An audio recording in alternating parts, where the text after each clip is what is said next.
Ya, silakan. Apa yang Anda mau kemukakan, nih pemilu ini curang, pemilu ini bohong, pemilu ini nipu, pemilu ini manipulasi. Silakan Anda ngomong bebas. Nah, cuman dalam sistem hukum kita itu Anda harus ingat, siapa yang menuduh harus membuktikan. Tapi setelah di ujung sidang, kita melihat mereka nggak bisa buktikan tuduhan yang mereka kemukakan itu. Siapa yang mengatakan putusan 90 itu tidak problematik? Semua bilang iya problematik. Sampai hari ini. Tapi dilihat dari segi kepastian hukum, diktum keputusannya itu jelas. Putusan bisa aja problematik, tapi diktum putusan jelas. Dan kalau kita dihadapkan kepada satu pertanyaan, ya jangan persoalan problematik begitu. Antara keadilan dan kepastian hukum, itu kan debat panjang dalam filsafat hukum. Nggak selesai-selesai itu, Pak. Sejak dari zaman Plato, Aristoteles, sampai hari ini orang masih berdebat yang adil dan yang pasti mana yang harus didulukan. Majelis hakimnya seperti itu, jadi gimana kemungkinan dikabulkannya diskualifikasi paslon? Kan itu bukan hasil juga tuh. Dugaan saya kalau ketidaksahannya Pak Gibran itu akan ditolak. Karena saya bilang ini kan mereka menghadapi MK sendiri. Yang meloloskan Gibran itu bisa maju sebagai calon presiden, itu kan MK dengan putusan 90. Sekarang MK putuskan dia bisa maju, terus dipersoalkan. Ini nggak bisa maju, Gibran salah. Ya kan dia nyalain MK sendiri. Soal amicus curiae ini atau sahabat pengadilan, karena ramai karena banyak yang mengirimkan dokumen termasuk Bu Megawati, Ketua Umum PDIP gitu. Apakah memang pendapat atau amicus curiae ini bisa mempengaruhi para hakim konstitusi mengambil keputusan? Mudah-mudahan itu tidak dianggap sebagai pressure politik. Nah itu juga nggak boleh juga. Karena kan pertama Ibu Mega sedikit banyaknya terkait dengan perkara ini. Ya apalagi style suratnya saya dengar ya, suratnya itu ditulis dengan tinta merah ya. Dan itu kan mempunyai 1000 tafsir tentang tinta merah itu. Bisa orang bilang orang ini marah, orang ini ngancem. Jajan merah karena warnanya PDIP. Kan bisa jadi, Prof. Template kolektornya tinta iya, merah. template di bolpennya merah semua.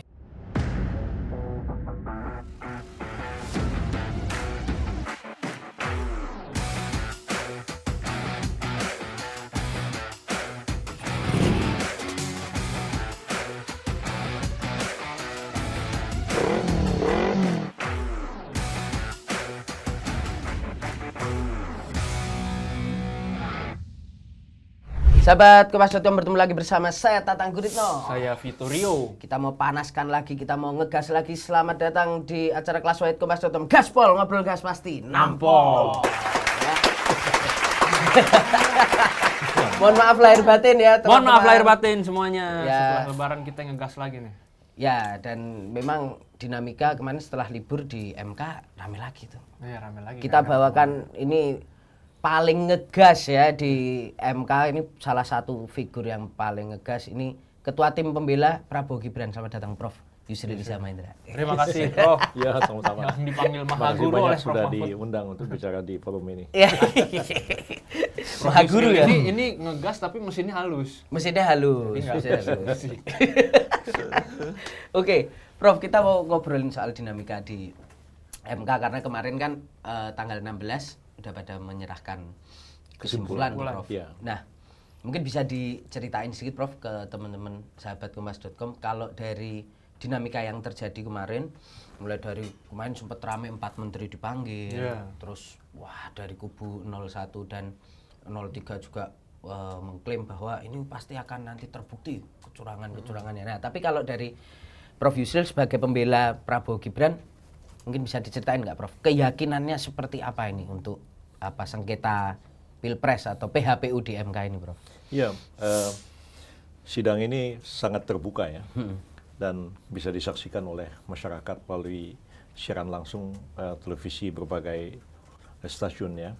Dan saya kira ini baik bagi pendidikan politik dan pendidikan hukum bagi masyarakat ya.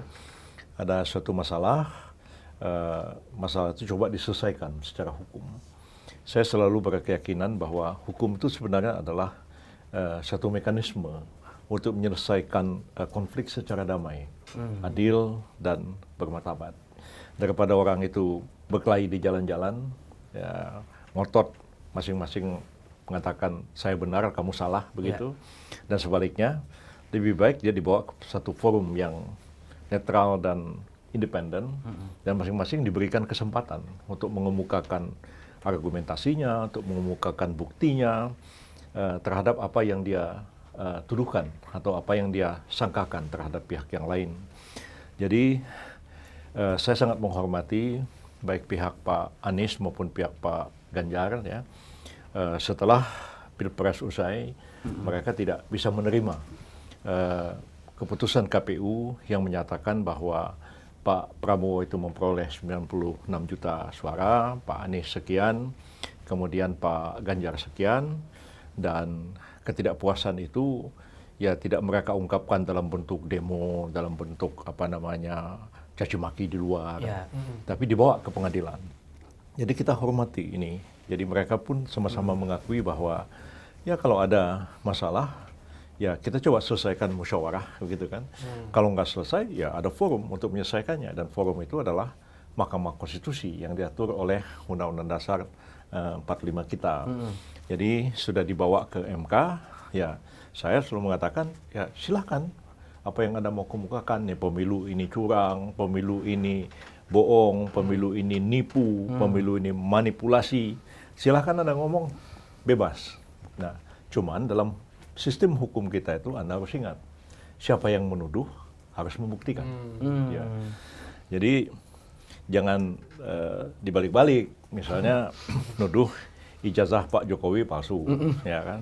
Tapi maksa-maksa supaya Pak Jokowinya datang ke pengadilan bawa ijazahnya. Ini loh ijazah saya. Nah, hukum kita itu tidak mengenal pembuktian terbalik. Ya. Jadi benar apakah ada mendiang Rodolphe Pardede, Gubernur Sumut ya, ditanya, Bang, kami dengar ijazah yang abang punya itu palsu bang. Katanya. Oh begitu ya? Kalau kau begitu, kau bawalah ijazah yang aslinya kemari. Katanya. Dok, wartawannya bingung. Bagaimana abang ini katanya, kita bilang ijazahnya palsu, kita suruh bawa aslinya. Lah, kalau kau bilang ijazah yang aku pegang itu palsu, berarti kau yang pegang aslinya. Ya kau bawa ke sini. Nah, jadi Rodolphe itu ngomongnya lucu, tapi benar. Secara logika hukum kita seperti itu benar. harusnya. Jadi siapa yang menuduh harus membuktikan. Jadi kalau misalnya Pak Anies maupun Pak Ganjar mengatakan pemilu ini curang, pemilu ini manipulasi, segala macam, silakan Anda ngomong, tapi Anda buktikan. Dan kita tunggu. Nah, dihadirkanlah bukti-bukti. Bukti itu bukti surat, ya. Surat itu luas artinya, bukan cuma surat begitu, tapi segala dokumen, bahkan bukti elektronis, rekaman video, tape recorder dan lain-lain. Silakan bawa. Nah, silakan hadirkan saksi. Silakan hadirkan ahli untuk membuktikan dakwaan Anda itu benar adanya. Tapi setelah di ujung sidang, kita melihat mereka nggak bisa buktikan tuduhan yang mereka kemukakan itu. Misalnya dikatakan salah satu cara untuk memenangkan Prabowo Gibran ini pakai sirekap yang bohong-bohongan. Ternyata setelah diterangkan di persidangan, sirekap itu nggak dipakai oleh KPU sebagai perhitungan yang resmi. Ya, kan perhitungan itu manual berjenjang, dihitung berjenjang, dimasukin sirekap, dihitung sampai sekian, masukin sirekap. Ya sirekap itu dimasukin berdasarkan perhitungan berjenjang itu. Maksudnya untuk apa? Sirekap itu supaya publik bisa mengetahui apa yang sebenarnya terjadi dan berapa suaranya, bukan menetapkan berdasarkan sirekap. Lalu kemudian dikatakan ada PJ-PJ, ya. PJ itu artinya pejabat-pejabat kepala daerah. Itu dipakai sebegitu rupa dan ini digunakan untuk memenangkan Prabowo Gibran. Kita minta buktikan, ya buktikanlah. Mereka nggak bisa buktikan. Cuman narasi-narasi aja. Narasi itu bukan bukti.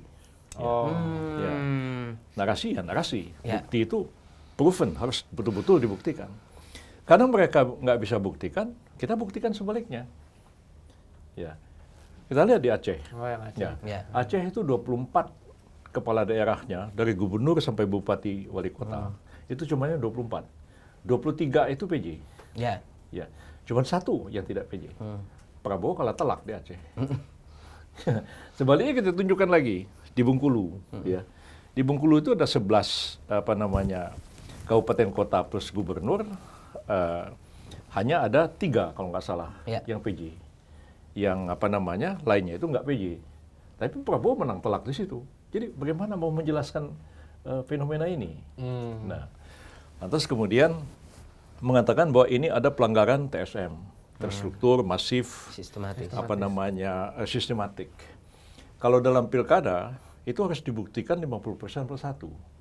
Di kabupaten misalnya ada kecamatannya ada 20. Dia harus buktikan di 11 kecamatan. Ada camatnya mengerahkan massa, ada bagi-bagi sembako di 11 kecamatan, ada bagi-bagi duit di setengah kecamatan dan 11 kecamatan. Kalau tidak lebih setengah plus 1 tidak terjadi apa yang disebut dengan TSM. Lalu yang dibawa adalah sembako misalnya. Dibawa sekarung beras, Ya, karung beras 5 kilo. stiker itu. Ya, ini dibawa dari Medan. Nah, kita kata dalam sidang, ini beras siapa yang ngasih? Ya, pokoknya ada orang suruh pilih Prabowo Gibran. Nah, saya nggak mau, berasnya ditinggal di depan rumah kita, diterima sama istri saya. Orang yang menyuruh pilih Prabowo Gibran itu siapa? Ya kita juga nggak tahu. Bagaimana bisa beras 5 kilo seperti itu bisa mengatakan ada penyalahgunaan bantuan sembako? Maksudnya dari satu sampel itu mengatakan bahwa semua terjadi di semua tempat, susah gitu ya, Prof? Ya, kalau kita meneliti boleh pakai sampel. Tapi kalau untuk membuktikan di sidang pengadilan, ya nggak bisa pakai sampel dong. Tapi kan memang forum sidangnya terbatas, Bro. Iya. Harinya saksi dan ahlinya kan juga dibatasi. Jadi memang sulit dong kalau mau ini semuanya. Iya, itulah dibatasi itu. Kenapa dibatasi? Karena sejak berlakunya Undang-Undang 7 2017, ya, penyelesaian terhadap permasalahan yang terjadi selama penyelenggaraan pemilu, baik proses pendaftaran calon sampai dengan pengumuman KPU tentang hasil akhir, itu sudah dibagi-bagi. Ya. Kalau misalnya sengketa itu terjadi antara pasangan calon dengan penyelenggara, dengan KPU, dengan Bawaslu, atau terjadi antara pasangan calon dengan pasangan calon yang lain. Katakanlah misalnya Gibran, ya, dibilang Gibran ini tidak memenuhi syarat. Nah, tapi itu kan dikemukakan ketika pemilunya udah selesai. Ya, kita ada rekaman videonya semua. Pak Anies mengucapkan selamat atas pasangan calonnya Pak Gibran dan Pak Prabowo. Mereka kampanye di mana-mana, salam-salaman. Mereka debat terbuka, disaksikan oleh jutaan rakyat. Nggak ada bilang, kalau memang nggak sah, ya ngapain debat sama Prabowo Gibran? Jangan dong. Ketika sudah akhir, sudah kalah, baru ngomong ini nggak sah. Nah, padahal kalau masalah pencalonan itu masalahnya kewenangannya Bawaslu. Artinya satu calon itu ada masalah dengan calon yang lain, dia bawa ke Bawaslu. Bawaslu nggak selesai, dibawa ke Pengadilan Tata Usaha Negara. Nah, bahkan bisa sampai ke Mahkamah Agung. Nah, kalau misalnya ada pelanggaran pidana, itu kan dibawa ke Bawaslu, dibawa ke Gakumdu. Gakumdu baru serahkan ke aparat penegak hukum. Jadi kewenangan masalah administratif diselesaikan oleh Bawaslu dan Pengadilan Tun. Kalau ada hal pelanggaran sifatnya pidana, ya money politik, suap menyuap, itu kewenangannya Bawaslu, Gakumdu. Pengadilan Negeri setelah Gakumdu menganggap ada bukti di situ. Nah, kalau ini sudah selesai, tahap akhir itu adalah hasil. Ada sengketa hasil. Sengketa hasil itu kewenangan dari Mahkamah Konstitusi. Karena itu Mahkamah Konstitusi mengatakan ini harus diputuskan dalam jangka waktu 14 hari. Karena hanya sengketa hasil. Tapi kalau mau dibuka dari bawah lagi, dari masalah pencalonan, tidak mungkin Mahkamah Konstitusi menyelesaikan itu dalam jangka waktu 15 hari. 14 hari, undang-undangnya bilang 14 hari, dan peraturan KPU nomor 4 tahun 2023 mengatakan ya sidang itu dilakukan dalam waktu 14 hari. Apa ia bisa membuktikan TSM dalam waktu 14 hari? Nggak mungkin. Nah, itu dia. Makanya harusnya jalurnya sesuai kayak omongannya Prof. Yusril tadi. Sebelumnya. Dan itu sebenarnya bisa dilakukan ketika misalnya awal Prabowo dan Gibran mendaftar, dua calon ini melihat bahwa, loh ini kok nggak benar. Harusnya mulai dari situ mereka ke Bawaslu gitu ya, Prof. Tapi kan tidak dilakukan. Iya. Oh, iya. Pada waktu kita, dan sebagian besar saksi-saksi yang dihadirkan yang mengatakan ada pelanggaran-pelanggaran. Ada saksi dari anggota PDIP ya, hadir beberapa. Baik dari Jawa Tengah maupun dari Banten maupun dari Sumatera Utara. Terus kita tanya, waktu itu dilaporkan kepada Bawaslu tidak, maka bilang sudah diselesaikan Bawaslu. Ya udah, kalau selesaikan Bawaslu, bukan lagi forumnya dibawa ke Mahkamah Konstitusi. Nah, ada ibu-ibu yang waktu itu dari Jawa Tengah yang mengatakan bahwa bendera-bendera dan baliho PDIP diturunkan ketika Pak Jokowi datang ke sana. Nah, kita tanya pada waktu itu, hakim juga tanya, sudah dilaporkan ke Bawaslu tidak? Oh, saya sudah lapor ke Ketua Cabang PDIP. Nah, Ketua Cabang PDIP melaporkan ke Bawaslu atau tidak? Oh, saya nggak tahu. Jadi kan nggak bisa menerangkan apa-apa di persidangan. Gitu.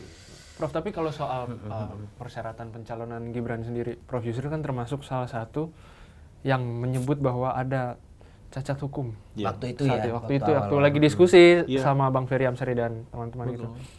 Artinya gimana melihat itu, Prof? Satu sisi Prof Yusril secara keilmuan mengatakan bahwa itu ada cacat hukum dan terbukti kan sekarang memang menjadi problem hukum gitu sampai dibawa ke MK. Betul. Itu saya ucapkan 1 hari sesudah Mahkamah Konstitusi mengeluarkan putusan 90 itu. Dan saya mengatakan putusan ini problematik dan mengandung cacat hukum di dalamnya. Dan saya tunjukkan di mana cacat hukumnya itu. Ya, saya bilang bahwa ini dissenting opinion yang sebenarnya mereka bukan konkuren. Konkuren itu keputusannya itu sama, tapi argumentasinya berbeda. Kayak saya mau datang ke Kompas ini, mungkin saya lewat Palmerah, ada lagi saya lewat barangkali Pejompongan, tapi tujuannya ke Kompas kan begitu. Nah, karena yang dua ini, yang mestinya itu adalah dissenting, tapi dibilang konkuren, berarti ada kesalahan teknis yang di dalam pembuatan putusan. Nah, ini ada implikasinya terhadap diktum keputusan itu sendiri. Yang saya bilang ini ada problematik dan ada cacat hukum di dalamnya. Nah, lalu waktu itu saya mengucapkan, karena saya menyadari ini problematik, saya bilang, andai kata saya Gibran, dia bilang, saya nggak akan maju, karena saya tahu ini problematik. Ya. Tapi kalau beliau mau maju, ya saya hormati itu keputusannya beliau, gitu. Nah, hanya sayang kalimat saya yang terakhir ini kan tidak diungkapkan lagi ya, karena beritanya kan diedit, dipotong-potong begitu. Jadi kemudian di MK kan ditanya oleh salah satu lawyer lawan lah, Pak Yusril tuh ngomong begini, putusan ini problematik. Saya bilang, siapa yang mengatakan putusan 90 itu tidak problematik? Semua bilang ya problematik. Sampai hari ini masih problematik. Sampai ada putusan etiknya juga pula. Sampai ada putusan etiknya segala itu problematik. Cuman saya bilang begini, walaupun itu putusan problematik ya, tapi dilihat dari segi kepastian hukum, diktum keputusannya itu jelas. Ya, diktum keputusannya itu mengatakan bahwa ketentuan umur 40 tahun untuk menjadi syarat calon presiden wakil presiden itu bertentangan dengan UUD 45 kecuali dimaknai ya pernah atau sedang menjabat dalam jabatan yang dipilih dengan pemilihan umum termasuk pemilihan kepala daerah. Nah, itu clear. Nggak ada perbedaan apapun mengenai soal itu. Jadi saya selalu mengatakan begini, putusan bisa aja problematik, tapi diktum putusan jelas. Dan kalau kita dihadapkan kepada satu pertanyaan ya, jangan persoalan problematik begitu. Antara keadilan dan kepastian hukum, itu kan debat panjang dalam filsafat hukum. Iya kan? Nggak selesai-selesai itu barang. Sejak dari zaman Plato, Aristoteles sampai hari ini orang masih berdebat yang adil dan yang pasti mana yang harus didulukan. Ya. Bukan tidak ada upaya untuk menyatukan itu. Saya pernah menjadi promotor kandidat doktor di UIN Shah Kuala, Banda Aceh. Saya guru besar UI, tapi kok jadi promotor di UIN ya. Dia membahas tentang hukum Islam, ya, membahas kitab Al-Muwaffaqat yang ditulis oleh Imam Asy-Syatibi, berusaha untuk menyelesaikan dilema antara keadilan dan kepastian hukum. Tapi dalam teori bisa, dalam praktek kita dihadapkan kepada persoalan itu. Jadi istilahnya itu, kenapa kita bikin pengadilan? Ya, supaya tiap-tiap persoalan itu ada akhirnya. Kalau nggak kan kita berdebat terus. Nah, berdebat terus itu bukan dalam penyelenggaraan negara. Berdebat terus itu di pondok pesantren, di kampus. Orang mau berdebat, debat aja silahkan. Itu kerjanya akademisi. Tapi ketika orang itu menyelenggarakan negara, itu harus ada keputusan. Kepastian. Nah, kepastian itu harus ada. Dan apakah orang yang di bawah umur 40 tahun dan pernah atau sedang menjabat dalam jabatan yang dipilih dengan pemilu termasuk pilkada itu, boleh menjadi presiden atau wakil presiden? Jawabnya boleh. Putusnya problematik, ya itu problematik soal lain. Ya. Anda kata misalnya begini nih, saya nih dijatuhi hukuman 10 tahun penjara oleh pengadilan, inkrah. Terus orang mengatakan, oh ini putusnya ada cacat hukum, ya. Ini putusnya nggak adil, dieksaminasi lah, dipanggil LSM, dipanggil advokat, berdebat mengenai ini, mengatakan ini putusan nggak benar. Nah, terus apakah saya tidak dieksekusi? Kan udah diketok ya? Tetap aja Tetap aja harus karena udah dieksekusi. inkrah. Iya. Pengadilan itu harus mengakhiri sesuatu. Kalau Anda mau berdebat adil atau tidak adil, Anda mau menyelesaikan putusan yang problematik itu soal lain. Silahkan. Kan sampai sekarang ada di KPP bersidang, ya kan? MK bersidang, di Pengadilan Tun digugat, di Pengadilan Negeri Jakarta Pusat digugat perbuatan melawan hukum oleh penguasa. Silahkan debat, tapi kepastian harus jamin. Kalau nggak ada akhirnya. Kalau nggak ada akhirnya negara ini kacau. Nah, jadi seperti itu. Jadi jangan orang-orang setiap kali ketemu saya, Bang, kenapa Abang itu inkonsisten sekarang mencela-mencela? Apa Abang ini sudah dekat-dekat dengan penguasa, dapat jabatan, dapat duit banyak? Saya bilang, saya terakhir jadi pejabat itu tahun 2007. 2024 gimana, Bang? Hari ini saya nggak pernah punya jabatan apapun. Ya. Kalau dibilang saya dapat duit banyak, ya. Pada waktu saya berhenti jadi Mensesnek, ya, Anda bisa buka filenya KPK. Dan itu sering diikutip oleh media. Harta kekayaan saya itu tinggal 2 miliar 100 juta. Itulah kekayaan. Kalau sekarang saya bilang, berapa kekayaan Anda sekarang? Ya saya nggak perlu lapor sama Anda, saya bilang. Saya bukan pejabat. Publik, ya. Kalau saya pejabat, saya perlu lapor. Kalau nggak pejabat, lu ngapain dulu tanya-tanya? Rezeki orang kalau lu persoalin, lu mikirin rezeki sendiri lah. Jangan mikirin rezeki orang. Tapi katanya dikit lagi. Oktober nanti. Gimana? Kamu jaksa agung, Bang. Oktober nanti udah lapor LHKPN lagi. lagi. Ya nanti kalau jadi pejabat lagi. Kalau jadi pejabat lagi kan lapor, tahu kan, oh sekian. Nah, ternyata Yusril lebih banyak duitnya ketika nggak jadi pejabat. Kamu tahu kan? Bisa jadi, Bang. Jadi jangan dikira nanti saya mau jadi pejabat itu karena saya mau duit banyak. Enggak. Saya jadi pejabat justru nggak dapat apa-apa, malah tambah sedikit duitnya.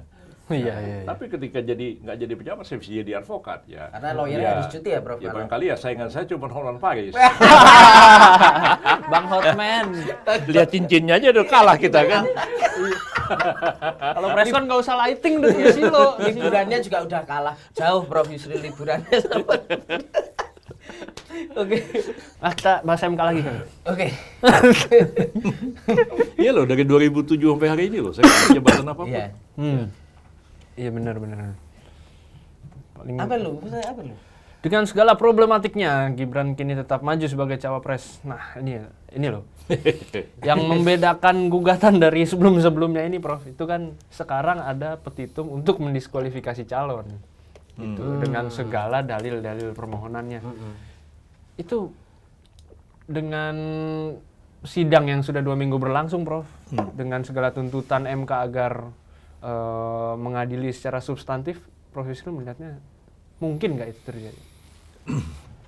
Kalau diskualifikasi itu sudah pernah juga diajukan dalam sidang MK 2019 ya, tentang Kiai Ma'ruf Amin yang oleh Pak Bambang Wijayanto pada waktu itu dikatakan Kiai Ma'ruf Amin itu tidak memenuhi syarat sebagai calon wakil presiden karena masih menjabat sebagai ketua Dewan Syariah dari Bank Mandiri Syariah atau Bank apalah begitu, BUMN.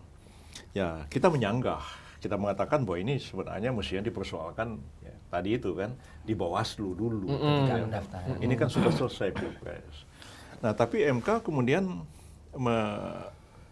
menelaah persoalan itu dan akhirnya mengatakan bahwa Kiai Ma'ruf Amin itu memenuhi syarat ya sebagai calon wakil presiden karena antara lain alasannya anak perusahaan BUMN itu bukan BUMN. Itu pertimbangannya pada waktu itu kan.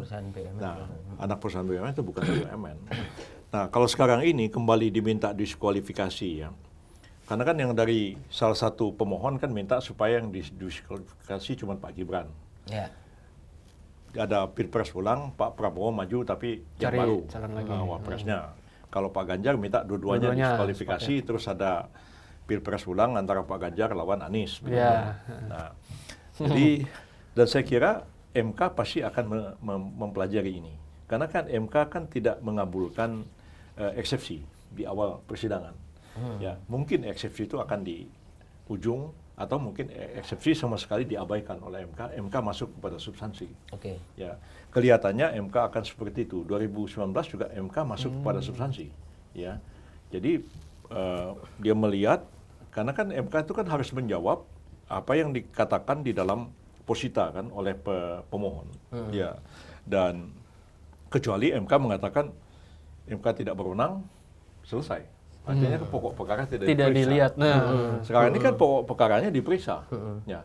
Bahkan untuk memastikan itu, walaupun ini saran usulnya itu datang dari kubunya Pak Ganjar ya, minta supaya beberapa menteri dihadirkan. Oh iya. Nah, bukan dari kami. Ya. Ya, kami sih diam aja. Kita cuma ngeledek. Waktu itu ada rekan kami Pak Nikolai ya, anggota tim hukum kita, Pak. Ketika di sana mengatakan Kapolri dihadirkan. Nikolai langsung bilang kan, Kepala BIN juga dihadirkan. Itu panik kan. Jadi apa namanya?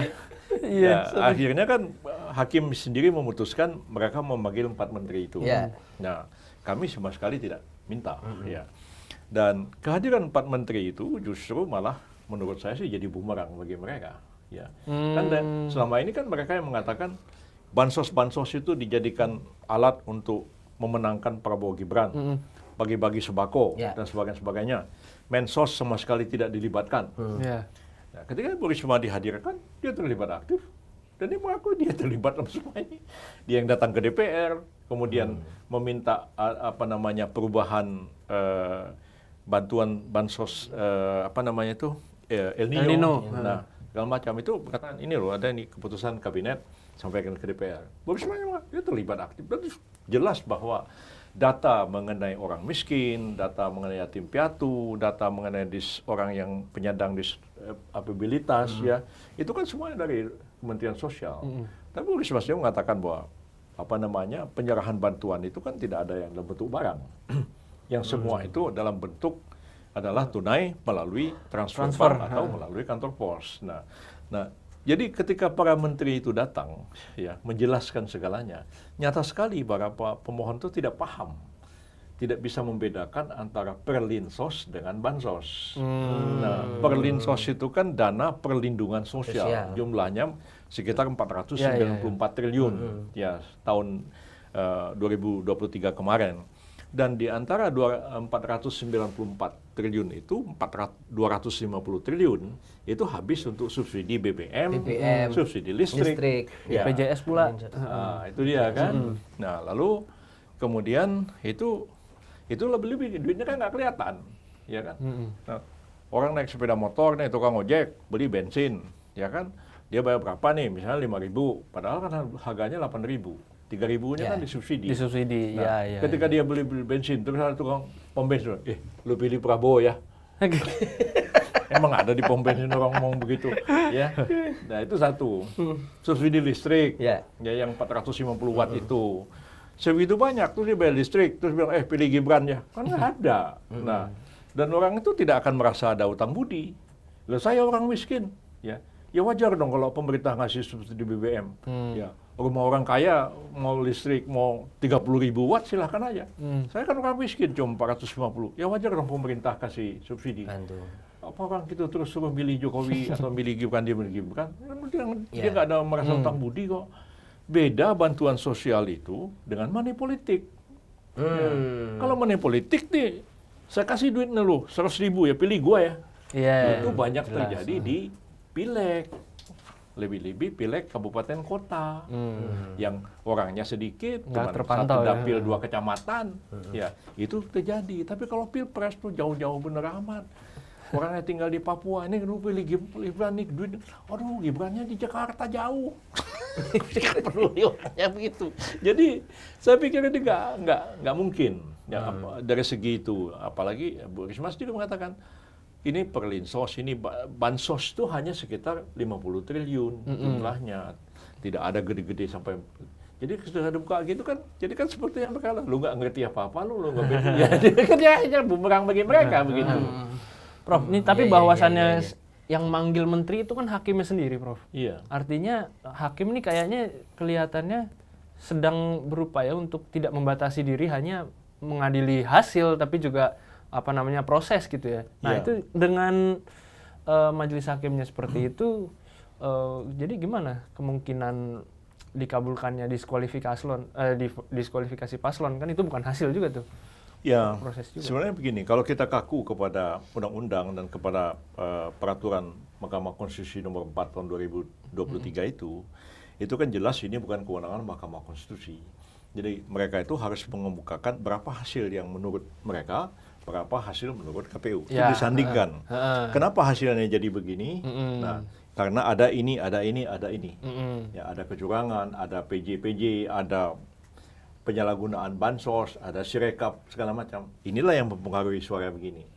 Nah, walaupun ini berapa hasil suara yang oleh mereka itu tidak diungkapkan, ya. Pokoknya apalagi yang Pak Ganjar kan lawyernya mengatakan suara suara dari Pak Prabowo Gibran itu kan nol. Nol semua. Dia bilang nol itu dari mana? Gitu. Ya karena dianggap tidak sah, jadi nol. Ya kalau tidak sah jadi nol kan jadi aneh juga gitu ya. Jadi padahal kan jumlahnya 96 juta, itu kan bukan suara yang sedikit kan begitu. Jadi kalau dibilang 90 juta itu hasil nipu, masa nipu semua gitu kan. Katakanlah kalau nipu itu setengah aja, kan mesti dapat 8 juta, masih banyak juga daripada yang ada yang dapat. Jadi ini gimana sih ceritanya begitu ya. Tapi hakim sepertinya mengabaikan itu. Jadi biarlah dia tidak kemukakan angka, tapi dia mengatakan angka itu tidak dikemukakan. Anggaplah jadi nol karena faktor ini. Dan hakim kan harus menjawab itu supaya publik juga tahu, gitu. Nah, publik tahu bahwa apakah dakwaan mereka, tuntutan mereka, tuduhan mereka terbukti atau tidak. Nah, kalau enggak kan tetap aja orang akan menganggap ini pemilu benar nipu. Nah, tapi setelah hakim nanti mengatakan, misalnya dikatakan sirekap, kan dia panggil KPU-nya dimintai keterangan, dia termohon, Bawaslu diminta, ahli didatangkan, diterangkanlah mengenai sirekap ini seperti apa, mengenai bansos dipanggil menterinya, karena KPU, karena hakim itu harus menjawab, ya apa yang didalilkan oleh mereka.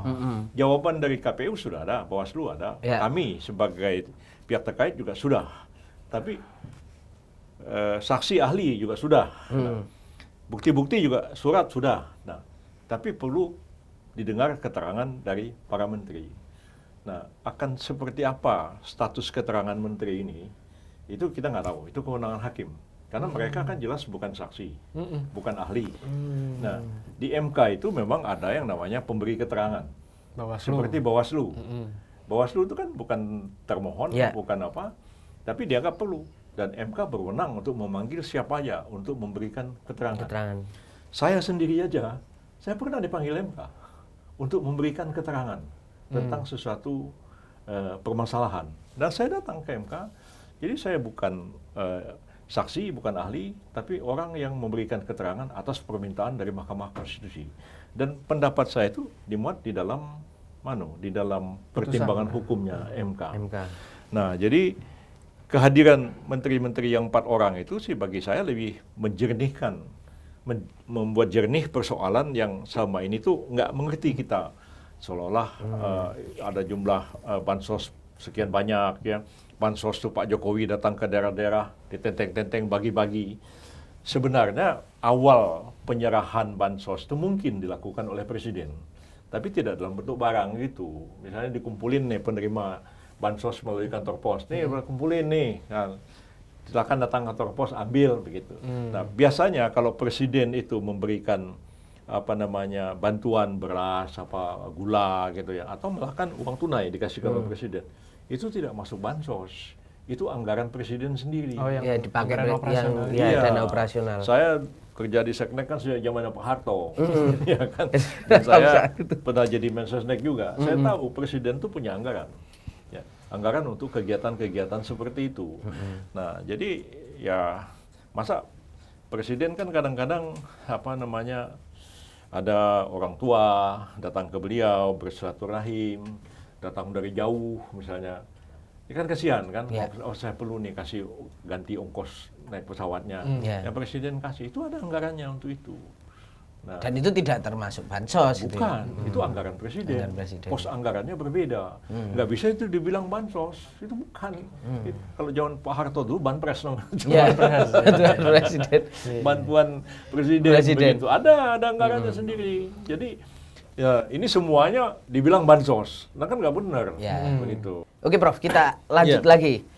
Prof, ini kalau kita berandai-andai Prof, berarti kalau dari penjelasannya Prof Yusril tadi, tapi seandainya besok ke depan itu, apakah mungkin petitum itu yang diajukan oleh 01 dan 03 itu dibatalkan semua Prof? Atau mungkin masih ada kemungkinan ada yang dikabulkan kalau Prof lihat? Kemungkinan dikabulkan atau tidak? Kira-kira? Ya. Kalau saya mengamati fakta-fakta yang terungkap sama persidangan, hakim itu kan akan mengabulkan sesuatu apabila apa yang dituntut itu berhasil dibuktikan oleh mereka. Kalau mereka tidak berhasil membuktikan, ya hakim kan nggak bisa mengabulkan. Ya, anggaplah misalnya dalam perkara perdata begini nih, Anda nagih utang sama saya nih, saya nggak bayar utangnya. Nah kan Anda harus buktikan bahwa saya punya utang, Anda punya utang, saya punya utang sama Anda. Dalam persidangan itu Anda kemukakanlah kwitansi, surat perjanjiannya, saksi bahwa benar saya berutang sama Anda. Udah sekian tahun saya nggak bayar, tuntut dikasih bunganya sekian, bayar sekian. Hakim kan melihat semua ini, dia bisa buktikan bahwa saya itu benar berutang. Dan memang saya ini yang ngaco, yang nggak mau bayar utang. Hakim kan mengabulkan permohonan itu.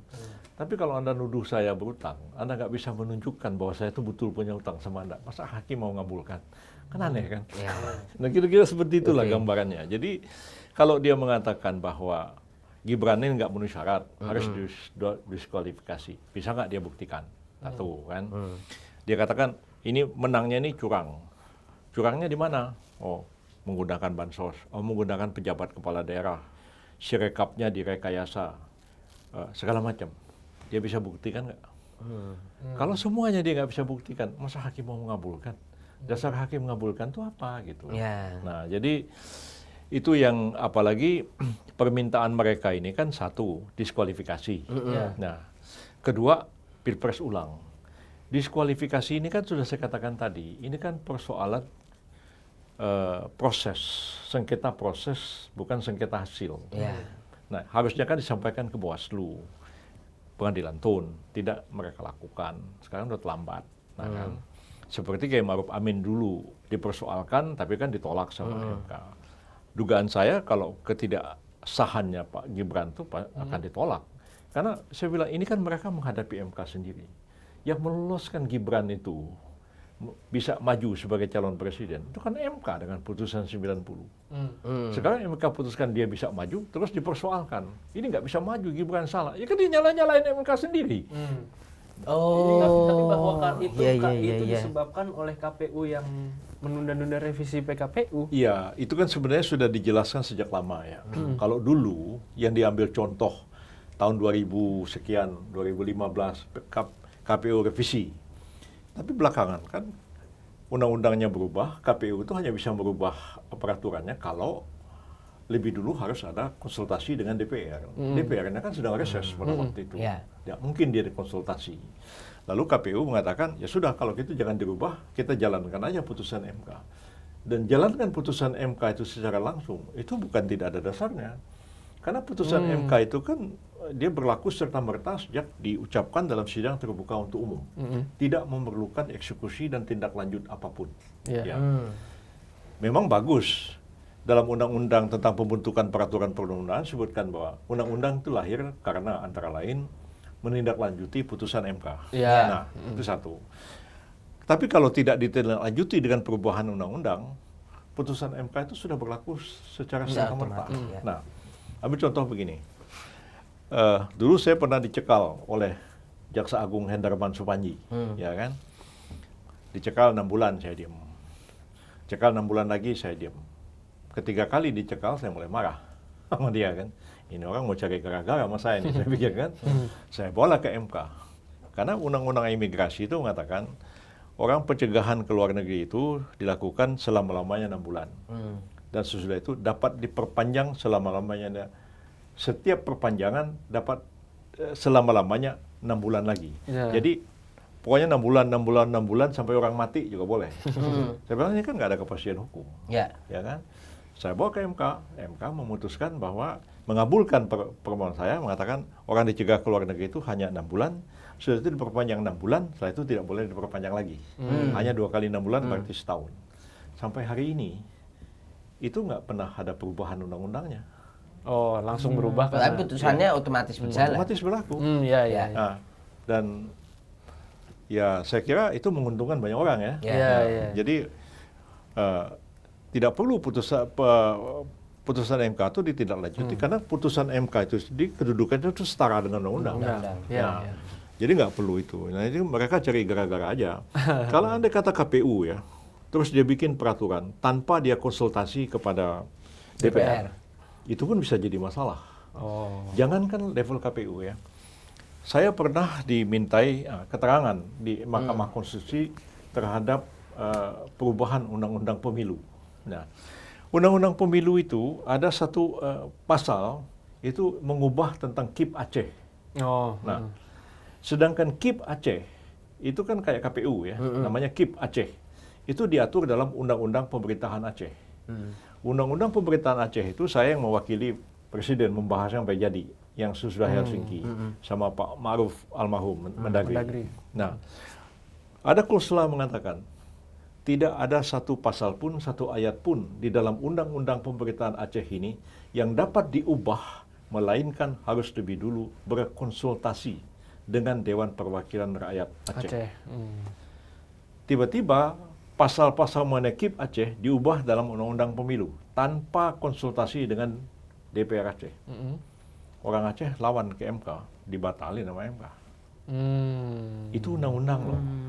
Nah sekarang kalau KPU mengubah peraturan KPU itu untuk melaksanakan putusan tanpa konsultasi dengan DPR, sebentar juga rontok itu. Nah, jadi sebenarnya KPU itu kan dia dihadapkan kepada dilema. Di satu pihak sudah ada jadwal tahapan-tahapan pemilu, tanggal sekian pendaftaran, tanggal sekian verifikasi, sekian.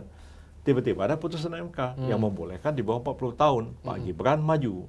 Nah, kalau peraturan KPU itu harus diubah, dia nggak sempat nunggu DPR sidang, itu masih sebulan lagi. Ini bisa menunda tahapannya pemilu. Itu satu hal yang kadang-kadang nggak mau dimengerti sama orang begitu ya, dia mau lewat aja. Terikat hanya tidak diubah. Yang kedua begini, kalau dilihat dari segi ilmu hukum, peraturan KPU itu kan hanya peraturan teknis, penyelenggaraan pemerintahan, ya kan? Itu bidangnya itu hukum administrasi negara, bukan hukum tata negara itu sebenarnya ya. Nah, sementara putusan MK itu kekuatannya kan setara dengan undang-undang. Lebih tinggi. Berarti harusnya di atas PKPU. Jadi kalau misalnya di bawah itu ada peraturan KPU yang bertentangan dengan putusan ini, sekarang ada pejabat ingin mengambil keputusan. Dia tahu nih yang lebih rendah bertentangan dengan yang lebih tinggi. Yang lebih rendah ini belum dicabut, tapi dia wajib menyampingkan. Dan itu banyak putusan pengadilan tun mengatakan seperti itu. Artinya yang harus diikuti adalah yang aturan yang lebih tinggi. Nah, tapi itu kan yang tepat di situ masalahnya yang dipersoalkan sama 0103 adalah di formulir atau tanda terima pencalonan Mas Gibran itu masih merujuk pada peraturan KPU yang belum diubah, yang masih 40 tahun. Bukan keputusan 90, artinya itu masalah dong. Iya, itu secara umum peraturan itu memang belum dicabut, belum diubah. Yang berubah kan hanya mengenai umur itu aja. Nah, jadi kalau dia merujuk konsideran, ya dirujuk konsiderannya itu. Peraturan KPU nomor sekian. Yang lama? Yang lama, yang belum dilakukan perubahan itu. Walaupun itu digunakan untuk memverifikasi pencalonan tapi kan dasarnya lagi kan adalah pertimbangannya MK. Cuman kelemahannya, dia tidak mencantumkan putusan MK dalam konsiderannya. Nah, itu yang disebut etik tadi itu. Masuknya ke pelanggaran etik. Tapi Prof Yusril nggak melihat itu jadi celah yang bisa? Enggak. Karena orang semua tahu ada putusan MK, siapa yang nggak tahu? Nggak tahu pun dianggap harus tahu kan putusan MK kan sudah dinyatakan terbuka untuk umum. Jadi walaupun dia tidak cantumkan dalam konsideran, tapi kita sudah tahu sama tahu. Alangkah lebih baiknya kalau dia sebut di situ putusan MK nomor sekian yang dalam menimbang ya, mengingat ya, memperhatikan. Prof, kita juga membahas ini yang lagi ramai kemarin soal amicus curiae ini atau sahabat pengadilan, karena ramai karena banyak yang mengirimkan dokumen termasuk Bu Megawati, Ketua Umum PDIP gitu. Nah ini kalau dari pandangan Prof seperti apa ini Prof? Apakah memang pendapat atau amicus curiae ini bisa mempengaruhi para hakim konstitusi mengambil keputusan? Iya, memang ini merupakan satu fenomena baru ya dalam sejarah peradilan kita, terutama dalam sengketa hasil pemilu, pilpres khususnya di Mahkamah Konstitusi. Karena seingat saya telah mulai terlibat dalam sidang MK mengenai pilpres ini sejak 2014 ya. 2019 pun saya jadi ketua tim, sekarang pun saya jadi ketua tim lagi untuk kedua kalinya. Ingat saya 2019 pun tidak ada ya, disampaikan surat atau pendapat hukum dari seseorang atau sekelompok yang menganggap dirinya itu sebagai sahabat peradilan atau amicus curiae tadi itu. Dan ini memang bisa dikemukakan sih dalam teori maupun di dalam praktek. Ya. Saya katakan dalam tradisi hukum Romawi maupun dalam hukum Islam itu sudah lama dipraktekkan ya. Dalam hukum Romawi diserahkan pendapat, atau juga dalam hukum Islam itu ada ahli fikih atau ulama yang memberikan satu pendapat kepada hakim ketika hakim itu sedang memeriksa suatu perkara. Jadi yang boleh mengajukan itu sebenarnya adalah pihak yang di luar pihak-pihak yang bersengketa di pengadilan. Jadi dia lebih filosofis dan lebih mengarah kepada keadilan dan berharap bahwa pandangannya itu akan memperluas perspektif hakim dalam memeriksa perkara ini sehingga akan menghasilkan suatu putusan yang seadil-adilnya. Nah, karena itu siapapun sebenarnya bisa mengajukan ini. Karena dia bukan pihak ya. Dia apa yang disampaikan itu jadi juga bukan dihadirkan oleh para pihak yang bersengketa, bukan juga dihadirkan oleh pengadilan, tapi inisiatif oleh mereka sendiri. Dan karena itu dia tidak dapat dianggap sebagai satu alat bukti dalam persidangan. Oh, bukan alat bukti ya, Bro. Saya ada membaca artikel yang ditulis mengaitkan seolah-olah dalam sistem hukum kita ini baik pidana maupun perdata katanya ada, seperti misalnya dalam KUHP disebut bahwa boleh menghadirkan atau hakim boleh menghadirkan seseorang yang karena keahliannya segala macam, itu kan sebenarnya saksi ada charge atau saksi yang meringankan. Tapi ini sama sekali berbeda. Tidak dihadirkan pengadilan, tidak dihadirkan para pihak, tapi mereka berinisiatif untuk menyerahkan sesuatu pendapat kepada majelis hakim, dan mereka bukan pihak yang berperkara dan tidak punya kepentingan dengan salah satu pihak. Jadi kepentingannya itu adalah semata-mata kepentingan keadilan supaya ditegakkan dengan seadil-adilnya. Nah, saya pernah melihat ini tahun 2023 yang lalu itu Majelis Hikmah PP Muhammadiyah, kalau zaman dulu saya pernah aktif di situ masih tahun 85 ya. Sekarang namanya kalau nggak salah Lembaga Hikmah dan Kebijakan Publik PP Muhammadiyah. Mereka menyampaikan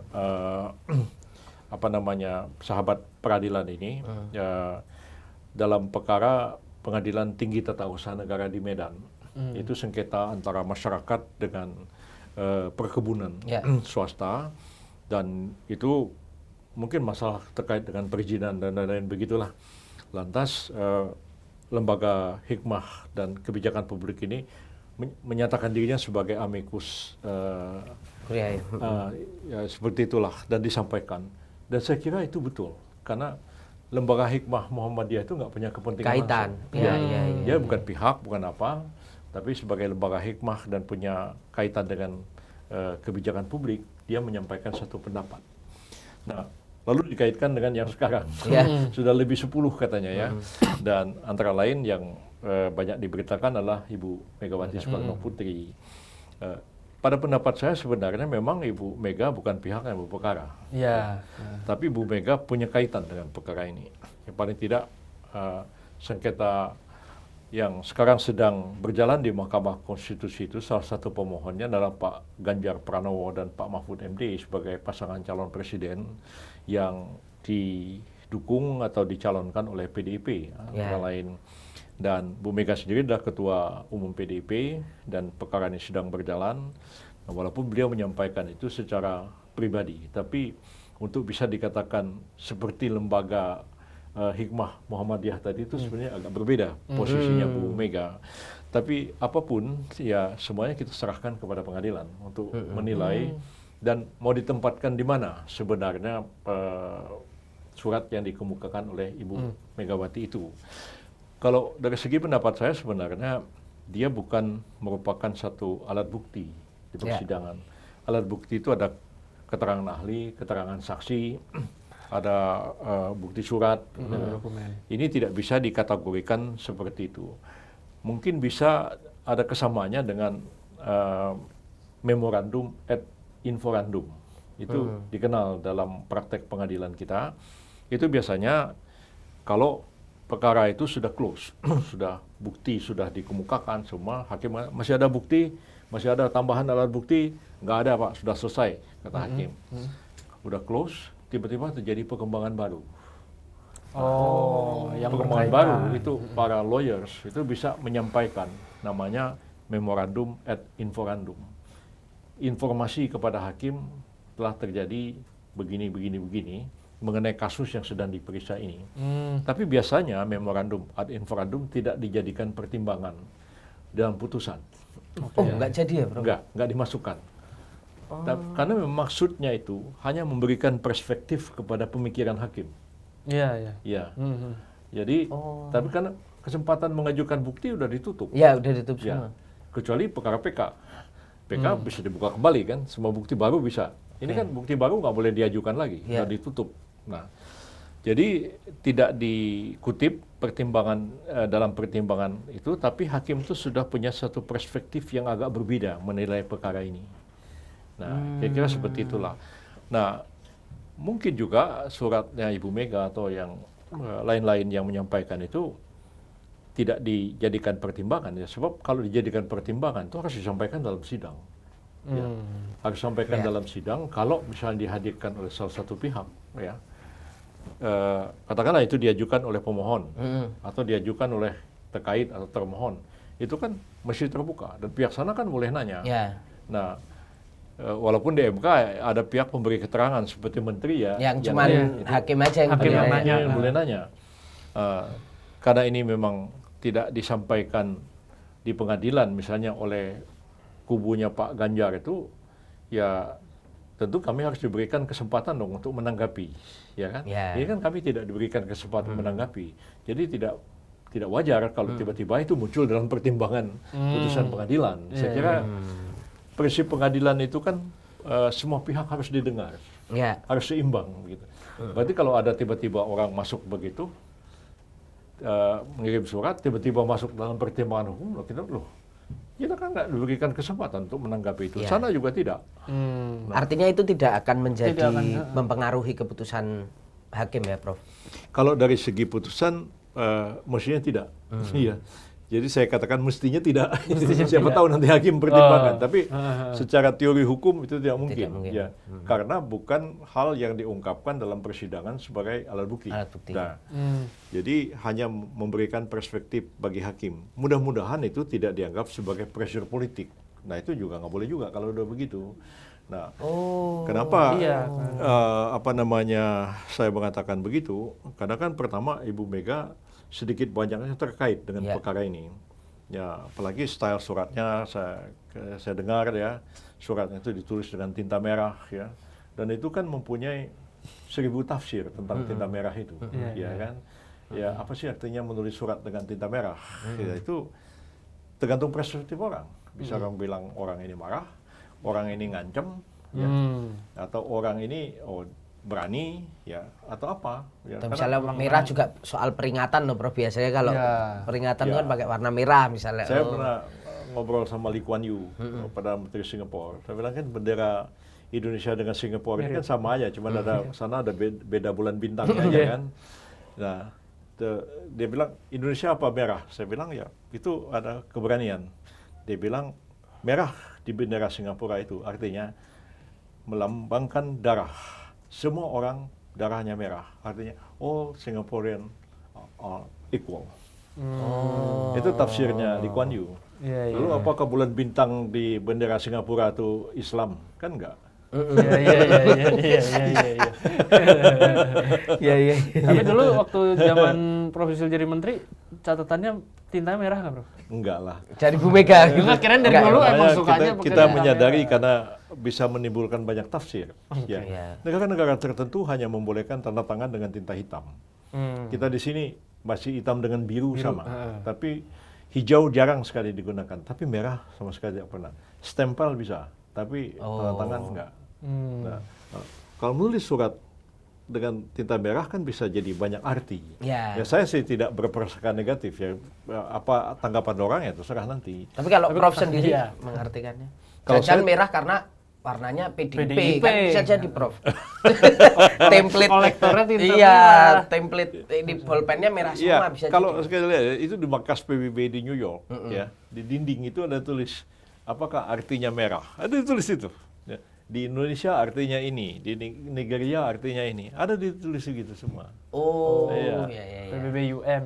Iya begitu. Oke. Jadi kan memang itu kan simbol kan kesepakatan budaya kan. Bagaimana budaya menafsirkannya, itu aja. Nah, kalau Prof lihatnya merah kemarin. Pancing-pancing mulu, Bro, memang. Tapi boleh lah kita, saya menghargai para pihak yang concern dengan keadilan, silahkan menyampaikan itu ke pengadilan. Tapi jangan lama-lama ini berubah menjadi satu pressure kepada pengadilan. Itu yang kita tidak harapkan terjadi. Jadi kalau misalnya, bisa aja nanti ada satu perkara di pengadilan, tiba-tiba suatu partai yang besar sekali, nah di sini menyatakan dirinya sebagai amicus curiae, terus kemudian nulis surat, kan bisa nggak? Ini bisa teror pada pengadilan segala macam. Jadi saya pikir, ya ini satu fenomena baru, barangkali nanti akan diatur dalam hukum acara kita ya. Syarat-syaratnya harus seperti apa ya. Jangan sampai nanti ini berubah menjadi satu pressure kepada pengadilan. Jangan sampai dimanfaatkan ya, begitu ya. independensi pengadilan harus tetap kita jaga kan seperti itu.